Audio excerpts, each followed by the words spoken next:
Okay, so I just want to go over a few things about the book that you're going to be reading by Roger Olson. No relation, he spells his name the Swedish way, mine is Danish.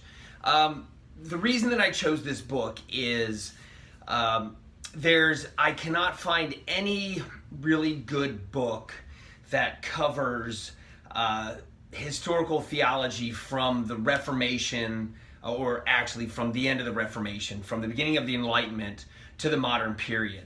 And so Roger Olson's is the best I think of. Roger Olson is a very readable fellow. The problem is the material that he is covering is extremely difficult.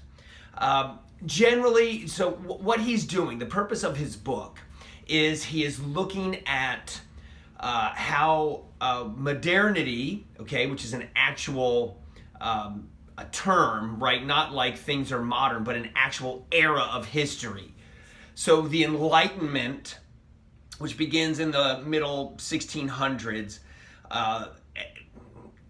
leading up to the 1800s, leads to modernity. We are now in a period called postmodern, and you'll understand why when you read this. Now, as you read this book, I encourage you, once you get hold of the gist, feel free to skim. All right, so whereas with McGrath, with Kelly and with Van Niederhove, it's really good to read the whole thing. This one, there's going to be parts, and I try to separate it in the pages that you read. For example, he'll cover theologians who are trying to find a bridge between classical Christianity and modernity, and he'll have like 2 or 3 theologians. I try to limit your reading to just one of them. But a lot of these people are making arguments that are very difficult for modern Protestants. They would be difficult for Reformation people. That basically they would be difficult for anybody other than those at that time period. And the reason that they're difficult is they are having to alter traditional Christianity to fit with modern society. And a lot of philosophy goes into this. So when you deal with Immanuel Kant, with Hegel, these people are philosophers who are coming over into religion, and it makes it extremely confusing. Now, I would argue that the reason it's confusing is because it's stupid, right? So a lot of what these people are trying to do is twist Christianity to make it apply to the modern setting. And he'll get into that, all right? So what happens is this. Let me just explain what's setting the stage here. So the Reformation happens. There's a revolution in Christianity because people are now able to read the Bible for themselves and interpret it and translate it, so on and so forth. This actually leads to an increase in scientific discovery. You see this beginning with the Renaissance. Right now, if you would like, there's a man by the name of Francis Schaeffer. He is dead. He's was a Christian philosopher who was fantastic. He was an atheist who, in order to be a intellectually honest atheist, decided he should read the Bible just so he's familiar with it, and he got saved doing it. Francis Schaeffer is basically in the 70s is kind of a prophet who's looking at what's happening and where it's leading. All of the things that are happening in politics today, you can go back to Francis Schaeffer and he saw it all coming. So I encourage you to, there's a free set of videos. He has a book called How Then Shall We Live, which should be cheap, but he also has a set of 10 videos that you should be able to find on YouTube called How Shall We Then Live, where he explores the rise of the Western worldview, which is basically because of Christianity, because Christianity creates objectivity. When you have a God that has revealed himself and is knowable, you understand how things work because God has made these things. So the Reformation sees a blossoming of economic growth because, as Martin Luther does, he puts God's calling into every realm of life. So you see this, the best place to see this would be, for example, the Puritans. The Puritans are working for the glory of God, right? You work to the best of your ability for the glory of God. Often a side effect of that is economic flourishing. Not always, but if you're working at McDonald's and you're there on time and you are doing everything they ask, you're probably going to get a promotion. right? And if you are now the manager and you treat your customers with kindness and respect because they're made in the image of God, and you take care of the facility, you're going to get a lot of customers. So the unintended consequence of the Christian worldview coming out of the Reformation is economic flourishing. And so when you look at the areas of the greatest economic influence, you have Germany, the Netherlands, England, all impacted by the Reformation. All right, there's a great article, I've probably referenced it before, a guy named Woodbury, maybe 2012, has an article in the Singapore Journal of Sociology, maybe, where he looks at history and says, everybody's trying to figure out what leads to the rise of democratic nations, and people try all these different things, none of them work. The only thing that makes sense is where Christians have come for the sake of making converts, not for conquest. Democracy ends up growing out of this because they're teaching people how to read, they're helping people in the lower class to understand what their calling is, that they're valued, and in areas where the countries don't want the Christians, they teach their people to read so they can use literature to counter their views. So it's a great read, but that explains why you have this flourishing in science. Well, one of the problems is the Reformation leads to lots of warfare. So you have the Catholics and the Protestants fighting each other, which culminates in the 30 Years' War, which is between 1618 and 1648. And during this time period, you have entire towns and cities in Germany that are wiped out. Most of the fighting takes place in Germany. You have the Spanish Catholics against various Protestant groups. And by the end of the war, the French, who are Catholic, are helping the Protestants because they don't like Spain having influence and the Holy Roman Empire. So you can see this is a war of religion that why is this fight going on? And a lot of people say this view where we have a God who is revealed has become so specified, right? The Protestants say this is what the Bible means, the Catholics say this is what it means. What if we just can all agree that there's a God? All right, and that's the deists. So 1640s, 1650s, a little earlier, you have these people that are called deists who are trying to say there's a God, but they're starting to deny revelation, because when you get into revelation is when you get into fighting. And so there's a movement amongst the intelligentsia where these people are becoming, they're Christian, they would call themselves, but they're not Orthodox Christians. And so within the intelligentsia, you start to have a movement away from traditional Christianity. And that leads, for example, the people that founded the United States. There's a lot of people who were deists. They believed there was a God. They believed that Christianity was the best of all religions, but it's not really, Jesus wasn't God and all this. And you have to understand they are building in the presence of the Christian worldview. So if you read the Declaration of Independence, all of these things, it's very Christian in a lot of its meaning because they are operating in that setting.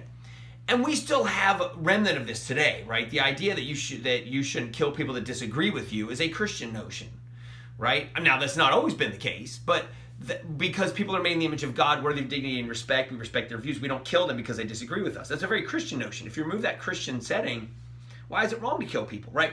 So the U.S. is losing that faster and faster, which again, we'll get into that by the end of the semester. But that's the building block for what is happening to lead to modernity. So modernism is building on the Enlightenment, and what modernism does is it focuses on science. So instead of God revealing himself as objectivity, now science is replacing that as a form of objectivity. And if you think about this, you will notice what makes science objective. So it's a leap of faith, right? There's a leap of faith that God has revealed himself to us, right? It's impossible to please God without faith. It's right there in the Bible. We understand believing that the Bible is God's revelation I believe that it makes sense. I believe that you can prove a lot of things and use the Bible that makes sure that it's a valued, worthwhile book. I believe that the Bible is inspired by God, right? I look at it, everything about it makes sense to me. It's an inerrant, inspired word of God. But there is an element of faith. I can't prove that, right? I cannot definitively prove that. And science is in the same boat. And you're finally getting, it takes really until the 20th century where people start to realize this. So people just buy into science, right? So religion, Christianity has elevated science because it's how we understand God's universe. And then it basically removed the Christian understructure, and you're just left with this view of science. So what do you do when a scientist says evolution is true, and you say the Bible says it's not true? There's a clash. All right, that's what modernity is dealing with. Modernity is where you have this view of science, and in a lot of ways it is seen as opposing the Bible. What do we do? And so what a lot of these theologians do is they try to say, I will buy science and somehow try to fit the Bible into science. And if I have to throw out parts of the Bible, I will. That's what's happening with modernity. So that's the setting that we have here.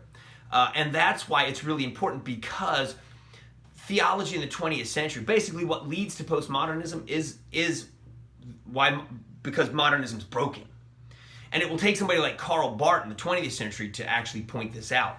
But anyway, let me just read a couple things here from Olson that I wanted to highlight. When we're looking at modernism, here you have somebody like Millard Erickson, who is a theologian. He has a big giant green theology textbook that was used mainly in Southern Baptist seminaries. This is what I used. He says the recognition between translating the gospel and transforming it in an attempt to contextualize the faith. What he's saying is, as Christians, we're called to make the gospel meaningful to all cultures and generations. So that's going to look different depending on the culture and the time period. All right. So, the gospel doesn't change. All right. We take the gospel and apply it to where we're at. The gospel doesn't change, but our setting does. The context changes. Millard Erickson's pointing out that what modernism is doing is it's transforming the faith to contextualize it. What that means is I'm going to change, what we're going to do is change what the gospel is to make it fit the culture.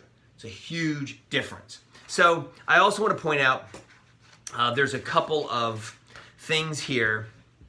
If we want to look at the characteristics of the Enlightenment, this is on page 24 and 25, just so you can see why the Enlightenment is leading to modernism. An emphasis on the power of reason to discover the truth about humanity and the world. Number two, skepticism with regard to the venerable institutions and traditions of the past. So all of that Christianity we're going to look at like, yeah, it's just these, old-fashioned fables.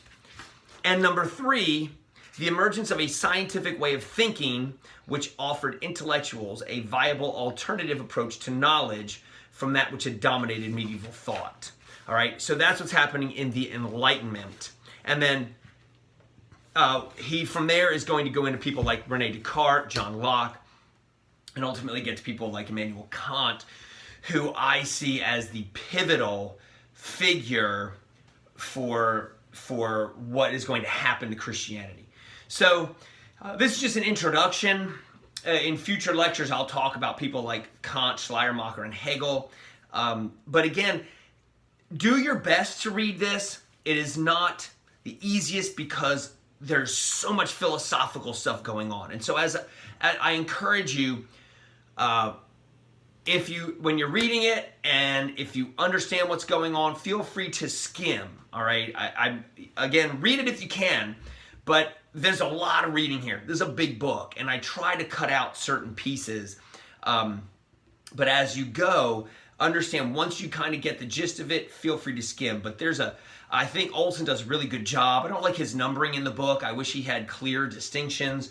But he takes the whole approach, which basically is, here's this person, here's their setting, here's the issue they deal with, here's how they try to deal with modernism. Do they accept modernism? Do they oppose modernism? Do they try to find a middle way? Here are some problems with their views. So I like the way he lays this out. So just remember to repeat, modernism is a whole approach to everything, right? It's basically replacing religion with science, and it's going to create its own set of problems. And this book is, how do theologians approach this change? Are they going to buy into it? Are they going to reject it? Or are they going to try to somehow work with it? So again, it's a very important book in that the people that are covered here create the framework, unintentionally, usually, for postmodernism. So in order for us to understand where we are today, we have to go back and understand what these people did. All right, so I still need to do a lecture on Calvin. I'll try to do that. Maybe I can do that right now. So anyway, that's the introduction to the book and to modernism and the stuff that you're going to be encountering. All right.